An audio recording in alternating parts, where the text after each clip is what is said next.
अध्यापक एकता जिंदाबाद, अध्यापक एकता जिंदाबाद, हमारी मांगे पूरी करो, हमारी मांगे। सैकड़ों की संख्या में आप देखेंगे कि महिलाएं हो या फिर ये कर्मचारी हो आज सड़कों पर उतर आते हैं।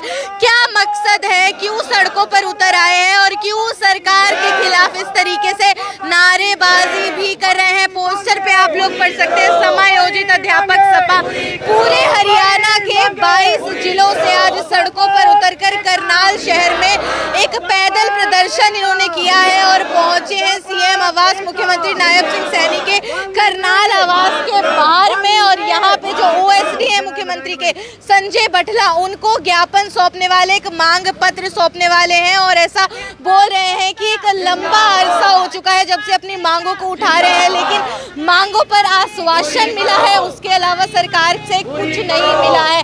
3 मांगों को मुख्य तौर पर उठा रहे हैं। क्या मांगे हैं इनसे जानेंगे, क्या कुछ आज इनकी ओर से कार्यवाही रही, कार्यशैली रही, वो भी जानेंगे और कब से भुगत रहे हैं, क्या दिक्कतें आ रही है वो भी जानेंगे। लेकिन आप लोगों को इतनी जानकारी जरूर दे दूंगी कि हरियाणा एडेड स्कूल होते हैं जो ना फुली प्राइवेट होते हैं ना फुली गवर्नमेंट होते हैं, मिक्स होते हैं और हाफ गवर्नमेंट हाफ प्राइवेट। लेकिन इनको एक वादा किया गया था जब इनको एडेड स्कूल्स की कैटेगरी में इन टीचर्स को डाला गया, तब इनको वादा किया गया था कि इनको जो है सरकारी जो भी अध्यापकों को लाभ मिलते हैं, एक दर्जा मिलता है, वो मिलेगा, लेकिन इनको नहीं मिला है। इनका कहना है कि सरकार ने लिखित में भी इनको दिया था, लेकिन अधिकारी हैं जो इनकी मांगों को पूरा नहीं कर पा रहे हैं, सिर्फ आश्वासन मिल रहे हैं। आइए एक बार बातचीत करते हैं, महिलाएं भी हैं, एक बार इनसे बातचीत करेंगे और जानेंगे। जी मैम, कहाँ से पहुंची हैं और क्या मांग है? सोनीपत से हम लोग सोनीपत से आए हैं और हमारे पहले तो मैं ये हरियाणा सरकार का धन्यवाद करना चाहती हूँ, क्योंकि हम लोग एडिड स्कूल में थे और एडिड स्कूल में जो है किसी स्कूल को तनख्वाह टाइम पर नहीं मिलती थी, किसी का कुछ मुद्दा था, किसी का कुछ। उन्होंने हमारे को सरकार में लेकर हमारे ऊपर बहुत उपकार किया, लेकिन आगे भी अब हम ये चाहते हैं कि जो हमारी पेंडिंग जैसे ACP, EL, जो हमें लीव एनकैशमेंट जो वहाँ मिलती थी, वो जो हमारी 3 मांगे हैं वो यहाँ पर भी हमारी कल कैबिनेट की मीटिंग है, उसके अंदर जो है वो अधिकारियों से बात करके और जो है उसको पूरा किया जाए। और हम सरकार में पूरा विश्वास रखते हैं और हमें पूरा विश्वास है कि हमारी इन मांगों को कंसिडर करके और पूरा भी किया जाएगा। धन्यवाद। तो मतलब आप कहना चाह रहे हैं कि 2018 में आप लोगों को ये दर्जा दिया गया था एडिड वाला और आपको वादा किया गया था कि सरकारी अध्यापकों वाला दर्जा आप लोगों को दिया जाएगा। उससे पहले आपकी एक अलग कैटेगरी हुआ करती थी, लेकिन आपको वो दर्जा नहीं दिया जा रहा है, यही कह रहे हैं आप? हमारी मुख्य मांग है कि जब सरकार ने हमें सरकारी सेवा में ले ही लिया तो वो सभी लाभ जो सरकारी कर्मचारी को मिल रहे हैं तो हमें भी क्यों ना दिए जाएं। तो ऐसी हमारी मांग है और सरकार से पूरी उम्मीद है कि जब वो हमें एडिड स्कूलों से यहाँ ले आए तो हमें बराबरी का दर्जा भी दिलवाएंगे। तो इसमें मुख्य रूप से ACP का लाभ हमें वहाँ मिलता था, वो यहाँ हम आए तो वो हमारा छिन गया। एक बार जानना चाहूँगी ACP का लाभ क्या होता है? ACP का लाभ होता है हर 8 साल के बाद एक सरकारी एम्प्लॉई को अगर उसकी प्रमोशन नहीं हो रही है तो उसको ग्रेड चेंज होता है, उसको एक इंक्रीमेंट का लाभ मिलता है। तो एश्योर्ड कैरियर प्रोग्रेशन के नाम से इसको जाना जाता है। 8 साल के बाद मिलती है, फिर 16 साल के बाद एक इंक्रीमेंट और 24 के बाद। तो ऐसे ही हमें वहाँ लाभ मिलता था, लेकिन जैसे ही टेक ओवर हुए तो जैसे ये लाभ हमारा छिन गया। तो दूसरा जो छुट्टियाँ हमने वहाँ इतने साल की 10 छुट्टी मिलती हैं, उनको जोड़ करके कर्मचारियों ने वहाँ अपनी छुट्टियाँ जुड़ी हुई थी, किसी की 200 किसी की 250, तो वो छुट्टियाँ आगे नहीं जुड़ रही हैं। हमारी सरकार से मांग है कि वो छुट्टियाँ भी हमारी जोड़ी जाएं, उसका लाभ, उसको अर्न्ड लीव बोलते हैं। अर्न्ड लीव्स नहीं मिल रही, अर्न्ड लीव का पिछली नहीं जुड़ रही, जो पिछली है वो 0 कर दी है। जो पिछली सर्विस है हमारी, उसकी एडेड स्कूलों में जो जॉब की है उसकी जो छुट्टियां हैं वो हमारी 0 हो गई हैं। हमारा आग्रह है कि उनको जोड़ करके आगे चलाया जाए, ऐसी हमारी मांग है। और तीसरा, जैसे ही हम इन स्कूलों में आए हैं ना हमें अभी तक कोई सीनियरिटी नंबर मिला है और वहाँ हमारे प्रमोशन भी होती थी। एक सिस्टम था, मान लो 10 टीचर एक स्कूल में थे तो पहले वाला रिटायर होता था तो दूसरे को प्रमोट किया जाता था, लेकिन यहाँ कोई हमारा वो सिस्टम ख़त्म कर दिया गया है। या तो हमें कैडर बना करके कोई ऐसा सिस्टम बनाया जाए, हमें सीनियरिटी और प्रमोशन का लाभ चाहिए, ऐसी हमारी एक डिमांड है। और हमारे PTI साथी हैं जो सरकारी सेवा में PTI साथी हैं, उनकी फिक्सेशन हो गई है, लेकिन एडेड स्कूल के जो पीटीआई साहिबान हैं उनकी कोई अभी तक फिक्सेशन नहीं हुई। इस प्रकार की ये हमारी मुख्य मांगें हैं और सरकार के लिए इसका कोई ज़्यादा आर्थिक बोझ वाला कोई काम नहीं है। सरकार से जब हम यहाँ टेक ओवर हुए हैं तो लगभग सरकार का ग्रांट के रूप में 200 करोड़ रुपया लगता था। ओवर किया गया था, क्या आपको बोला गया था कि सरकारी अध्यापक का दर्जा और वो सभी सुविधाएं आपको दी जाएंगी जो उनको मिलती है? ऐसा है, पहले तो हमारे से एफिडेविट ले लिया कि आप टेक ओवर होना चाहते हो नहीं होना चाहते हो। जब हमने यस कर दी तो उसके बाद नियमों में कुछ कमियां छोड़ दी गई, लेकिन अब हम ना उधर के रहे ना इधर के रहे, तो हमें सरकारी सेवा में आना था।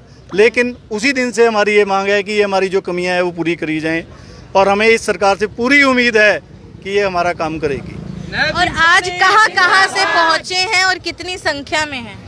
हम अम्बाला से आए हैं जी, कम से कम 200 बंदे हैं अम्बाला से और बाकी अलग अलग जिलों से है, 22 के 22 जिलों से हैं आप? ये मेन बंदे आए हैं मैडम, जो यूनियन के पदाधिकारी होते हैं वहीं आए, अभी कुछ बंदे तो हमारे आए नहीं है। क्या कार्यशैली रहेगी? ज्ञापन सौंप चुके हैं कि सौंपने वाले अभी हैं? देना है मैडम ज्ञापन सौंपेंगे। अभी नहीं मौजूद यहाँ पे ओएसडी गए हैं आप ओएसडी अंदर? अभी मिलते हैं, जब देखते हैं क्या करते हैं। अभी तो आए हैं, अभी पहुंचे हैं। बिल्कुल, आप देखेंगे सैकड़ों की संख्या में समायोजित अध्यापक सभा, जो कि हरियाणा एडेड स्कूल्स में पढ़ाने वाले अध्यापक हैं। कुछ लोग हैं जो पढ़ाते हैं, कुछ है जिनकी अलग बैक एंड ड्यूटी भी रहती है। ये वो सब अध्यापक हैं और सैकड़ों की संख्या में है और आज सड़कों पर उतर के आए हैं और सरकार से एक उम्मीद लेकर आए हैं। आज मुख्यमंत्री नायब सिंह सैनी, हरियाणा के उनके ओएसडी संजय बटला को उनके करनाल के सीएम आवास पर ज्ञापन सौंपेंगे, मांग पत्र सौंपेंगे। आपने सुना, मुख्य मांगे इनकी 3 ही है। 3 मांगे इनकी क्या कुछ है? पहला तो ये चाहते हैं कि इनको जो आश्वासन दिया गया था, जो एक भरोसा सरकार की तरफ से दिया गया था जब ये एडेड होते थे और उसके बाद इनको सरकारी दर्जे में लाया गया, तो इनको वादा किया गया कि सरकारी दर्जा एक दिया जाएगा, सरकारी अध्यापकों को जो सुविधाएं दी जाती हैं वो सब सुविधाएं इनको दी जाएंगी। लेकिन उसके बाद वो आश्वासन महज आश्वासन ही रह जाता है, वो कभी प्रैक्टिकल नहीं हो पाता। रियल इनके साथ कभी वो फायदे, वो सुविधाएं, वो लाभ इनको आज तक मिल ही नहीं पाए हैं और बोले लंबे समय से हम संघर्ष कर रहे हैं और बोल रहे हैं अब हम फंस चुके हैं। ना हम एक नाव के रहे ना दूसरी नाव में पैर रखने के रहे, अब हम बीच में फंसे हुए हैं और अब काफ़ी ज़्यादा तकलीफ भी आ रही है। इसके अलावा इनकी जो पुरानी जो कुछ पेंडिंग लीव्स हैं, अर्न लीव्स, उनको बिल्कुल शून्य कर दिया जाता है, वो इनको नहीं मिल पा रही है। कई तरीके की मांगे यहाँ पे उठाई जा रही है। अब जाहिर सी बात है मांग पत्र सौंपा जाएगा, उसके बाद देखेंगे क्या कुछ सरकार की ओर से भी फैसला लिया जाता है। बाकी और भी लोग हमारे साथ हैं। जी, कहाँ से पहुँचे हैं आप? अम्बाला से आए हैं। अम्बाला से आए, क्या कुछ मांगे? अपनी मांगों के बारे में 3 मांगे हैं जी। 3 ही मांगे हैं। हाँ जी, हाँ। पहले लंबे समय से संघर्ष कर रहे हैं आप? हम तो पिछले 10 साल से संघर्ष करते हैं।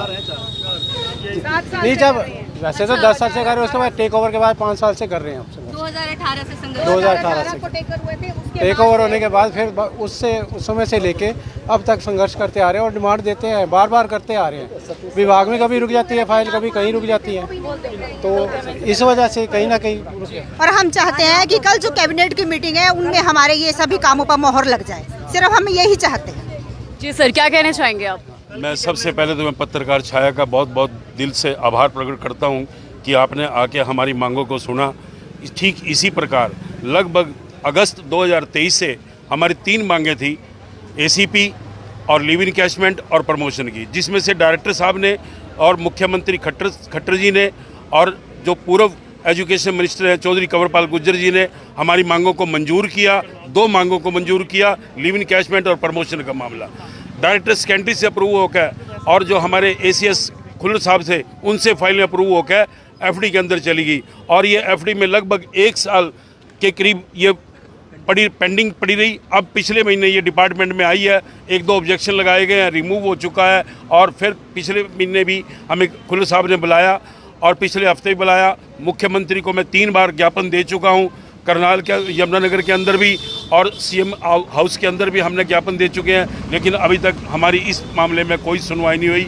आज हमें मजबूर होकर, हालांकि हम इस सरकार के खिलाफ नहीं हैं, इस सरकार ने हमारा टेक ओवर किया है, इस सरकार के बहुत आभारी हैं और हम चाहे परमात्मा चाहे ये सरकार 100 वर्षों तक ये चलती रहे सरकार, और हम चाहते हैं कि हमारी जो मांगे हैं ये अवश्य ही जल्दी से जल्दी पूरा करें और हम सब ये जितने भी पूरे हरियाणा से लगभग 500 के करीब टीचर ये आए हैं, 600-700 के करीब टीचर आए हुए हैं।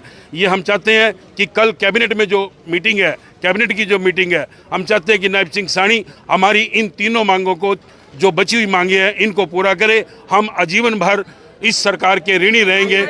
सैनी जिंदाबाद। हाँ, तो आप ये लाइव तस्वीरें सीएम हाउस हरियाणा के मुख्यमंत्री नायब सिंह सैनी के आवास स्थान के बाहर से देख रहे हैं, जहां पर आप लाइव तस्वीरों के माध्यम से देख पा रहे हैं समायोजित अध्यापक सभा द्वारा जो है यहाँ पर हरियाणा के भिन्न भिन्न क्षेत्रों से अध्यापक इकट्ठे हुए हैं, हरियाणा सरकार के लिए नारेबाजी लगाते नजर आ रहे हैं। और प्रश्न ये उठता है कि सरकार इनकी मांगे मांगती है या नहीं। आप ये तमाम लाइव तस्वीरें देख रहे हैं हरियाणा के सीएम के आवास स्थान के बाहर से, जहां पर हरियाणा के भिन्न भिन्न क्षेत्रों से यहां पर अध्यापक पहुंचे हैं। और अब देखना ये बाकी है कि सरकार इनकी मांगों को मानती है या नहीं। आप देख रहे हैं करनाल ब्रेकिंग न्यूज, मेरे साथ